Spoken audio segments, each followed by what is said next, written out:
এতে তেল দিয়ে দিয়েছি। আমি কচু পাপ দিয়ে বেটে নিয়েছি। কালো জিরা দিয়ে দিলাম, কয়েকটা কাঁচামরিচ ছাড়া দিয়ে দিলাম। এবার কচু বাটাটা দিয়ে দিলাম, একটু হলুদ, পরিমাণ মতো লবণ দিয়ে দিলাম।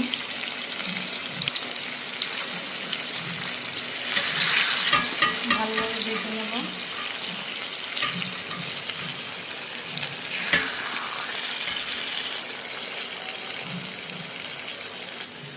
তেল উঠে আসলে এটা নামাতে হবে। তো প্রায় ভাজা হয়ে গেল।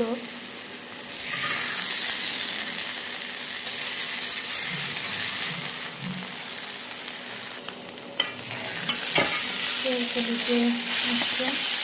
এবার আরেকটা কাজ বাকি আছে, এটা হলো এবার দিয়ে দেবো সরিষা বাটা অল্প পরিমাণে।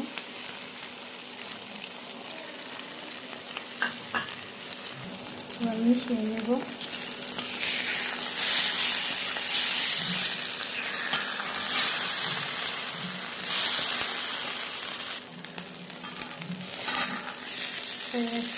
এবার নামিয়ে নেব। নামিয়ে নিয়েছি।